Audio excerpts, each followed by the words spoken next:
రాష్ట్ర ప్రభుత్వాలు ప్రతిష్టాత్మకంగా స్వచ్ఛతా హీ సేవా పక్షోత్సవాల్లో భాగంగా జగ్గేపేట మండలం జి కొత్తూరు గ్రామంలో ఉచిత వైద్య శిబిరాలు నిర్వహించారు. ఈ కార్యక్రమానికి జగ్గంపేట శాసనసభ్యులు జ్యోతుల నెహ్రూ హాజరై వైద్య శిబిరాన్ని ప్రారంభించి పర్యావరణ పరిరక్షణ కోసం మొక్కలు నాటారు. ఈ సందర్భంగా మొక్కలు నాటడంతో పాటు వైద్య శిబిరాలు కూడా నిర్వహిస్తున్నారని, ఎక్కడ చెవి, చర్మ వ్యాధులు, గుండెకు సంబంధించిన పరీక్షలు నిష్ణాతుల పర్యవేక్షణ జరుగుతోందని, అదేవిధంగా ఈ నెల 24, 25, 26 తేదీల్లో కాకినాడ ప్రభుత్వ సామాన్య ఆసుపత్రిలో దేశ విదేశాల నుండి క్యాన్సర్ స్పెషలిస్టులు వస్తున్నారని, కాబట్టి ఈ సదవకాశాన్ని వినియోగించుకుని ప్రతి ఒక్కరూ క్యాన్సర్ నివారించాలని జ్యోతుల నెహ్రూ ఫౌండేషన్ ఆధ్వర్యంలో కాకినాడ క్యాన్సర్ సంబంధించిన పరీక్షలకు వెళ్లే వారికి ఉచిత బస్సు సౌకర్యం కూడా కల్పిస్తున్నామని తెలిపారు.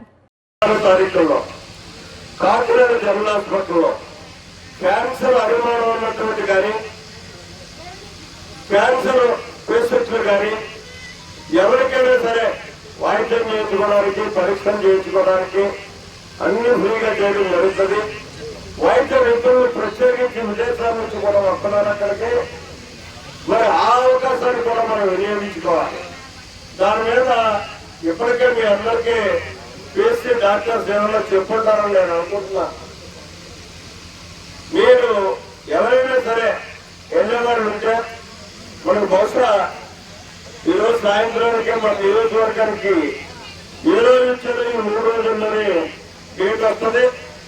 ఆ డేటుకు సంబంధించి మీ గ్రామాల్లో మీ పిఎస్సీ నుంచి ఎంతమంది ఉన్నారని చెప్తే వాళ్ళందరినీ తీసుకెళ్ళడానికి, తీసుకురావడానికి ఉచిత బస్సు సౌకర్యాన్ని జ్యోతుల నెహ్రూ ఫౌండేషన్ ద్వారా ఏర్పాటు చేస్తారని కూడా ఈ సందర్భంగా మనం చేస్తుంటూ, మరి ఈ క్యాన్సర్ అనేది ఒక మహమ్మారి.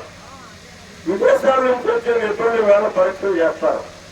మళ్ళీ నిజంగా అర్థం మనం చేయించుకోవాలనుకుంటే అమెరికాయో, లండనో, సింగపూర్ ఎక్కడికో విదేశాలకు వెళ్ళేటటువంటి పరిస్థితి ఉండదు.